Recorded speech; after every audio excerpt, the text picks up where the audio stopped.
ఒక్క ఆ రూమ్మేట్ అనే కాకుండా నాన్నగారి ఫస్ట్ సినిమా హీరో అవునండి. ఎన్టీఆర్ అవును. పల్లెటూరు. ఆ తర్వాత ఎన్టీఆర్ అంటే ఒక దైవాంశ సంభూతుడు అనే ఒక ఇది ప్రజల్లోకి వచ్చేసింది. అవునండి. అలా రావటంలో ఫస్ట్ టైం రామారావు గారిని రాముడుగా రాముడిగా చూపించింది నాన్నగారే. అవునండి. చరణదాస్. అవును, కరెక్టే. సో ఆ అనుబంధం అలాగే ఆయన ఎన్టీఆర్ని నాన్నగారు బావా బావా అని పిలుస్తుంటారు. అవునండి. ఈ ఇంత గాఢమైన అనుబంధం ఏర్పడింది కదా. అవును, సో ఎన్టీఆర్ గారు మీరు కూడా ఎన్టీఆర్తో సినిమా చేశానండి. ఛాలెంజ్ రాముడు. అవునండి. సో ఎన్టీఆర్ గారి గురించి నాన్నగారు ఏం చెప్తారు, మీరు అబ్జర్వ్ చేసిన ఎన్టీఆర్ గురించి ఏం చెప్తారు? రామారావు గారి గురించి ఒక అంటే ఆయనంత క్రమశిక్షణ మనిషిని నేను చూడలేదు, ఇంతవరకు నేను చూడలేదు, ఇప్పుడు కూడా చూడలేదు. ఆయన టైమింగ్ కానీ, ఆయన సిన్సియారిటీ కానీ, సబ్జెక్టు ఓకే అన్నాక ఆ ప్రొడ్యూసర్కి ఎంతవరకు న్యాయం చేయాలి అనేది, అలాంటి హీరోని నేను ఇంతవరకు నేను ఎక్కడ చూడలేదు సార్. ఆయన కమిట్మెంట్ ఉన్న మనిషి, ఆయన చేయను అంటే చేయరు, అదొకటి. మొండి మనిషి ఆయన, అంత ఖచ్చితంగా ఉండేవారు ఆయన. ఇంకోటి ఏంటంటే క్రమశిక్షణ అండి. ఆయన ఇంకా ఆయన మించిన క్రమశిక్షణ ఎవరి దగ్గర లేదనుకుంటున్నాను నేను. 4:30కి లేచేవారు ఆయన, నాకు తెలిసి. ఆ వ్యాయామం అవి చేసుకుని భోజనం చేసి 5:30 కల్లా కిందకు వచ్చేవారు. ఆయన పైన ఉన్న ఫస్ట్ ఫ్లోర్ నుంచి కిందకు వచ్చి ఆఫీస్ రూమ్లో కూర్చుంటే ఆయన కోసం 10 మంది ప్రొడ్యూసర్స్ వెయిటింగు, డైరెక్టర్స్ వెయిటింగు. కథ వినేవారు ఆయన, 2-3 కథలు వింటారు. 6:30-7 గంటలకల్లా మళ్ళీ బయటకు వస్తారు. ఇది ఆ రూమ్ నుంచి బయటకు వస్తే ఒక 10 బస్సులు ఉంటాయి అక్కడ.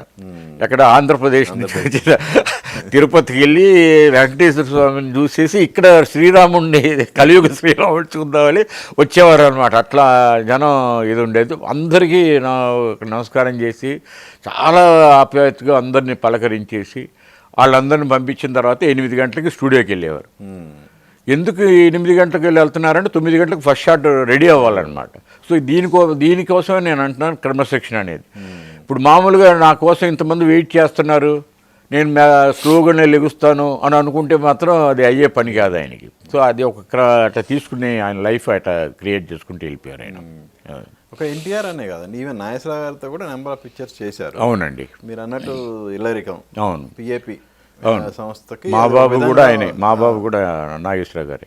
మా బాబు నాగేశ్వరరావు నెంబర్ ఆఫ్ పిక్చర్స్ చేశారు. అవును. కాకపోతే నేనేది పిఏపిలో ఆ పిఏపి సంస్థ అనేది స్ట్రాంగ్ గా బలపడటానికి ఇల్లరికం ఫస్ట్ బేస్ అండి, బేస్ అది. సో ఆ సంస్థ అధినేత అవునండి సుబ్బారావు గారు. అవును, ఏఎన్ఆర్ గారికి బియ్యంకుడు. అవునండి, కరెక్టే. సో ఆయన గురించి ఏమన్నా చెప్పారా నాన్నగారు పిఏపి సుబ్బారావు గారి గురించి? పిఏపి సుబ్బారావు గారు కూడా ఒక మంచి, అంటే ఒక ప్రొడ్యూసర్గా కథలు ఎన్నుకోవటం, తర్వాత ఎన్నుకున్నాక డైరెక్టర్గా ఫస్ట్ డైరెక్టర్కి నచ్చిందా లేదా అనేది ఆలోచించేవాడు. ఆ డైరెక్టర్కి నచ్చింది అంటే అప్పుడు హీరో దగ్గరికి వెళ్ళేవారు. సో అది ఆ రోజుల్లో ఉన్న పద్ధతి, అది అట్లా ఉండేదన్నమాట. కథ నచ్చటం మనకి కాదు. ఇప్పుడు ఈ రోజుల్లో ఎట్లా ఉందంటే కంప్లీట్ రివర్స్ అయిపోయింది. హీరోకి నచ్చిందా లేదా, దాని తర్వాత ఎవరు డైరెక్టరు, దాని తర్వాత ఎవరు ప్రొడ్యూసరు అనేది ఈ రోజుల్లో ఉన్న ఇది అనమాట. బట్ ఆ రోజుల్లో మాత్రం అట్లా ఉండేది కాదు. ఓన్లీ ప్రొడ్యూసరు అనే మనిషి ఉండేవాడు. ప్రొడ్యూసర్ అనే మనిషి ఒక కథ ఏదైనా అనుకుంటే ఆ కథకి ఎవరు డైరెక్టరు, ఈయనైతే జస్టిఫై చేయగలుగుతారు అని ఒక నమ్మకం కలిగిన వాళ్ళని అడుగుతారు. ఆ డైరెక్టర్కి ఆ సబ్జెక్ట్ నచ్చితే అప్పుడు ఎవరు హీరో అనేది ఆలోచిస్తారనమాట. ఆ రోజులు అంత ఇదిగా ఉండేది అది.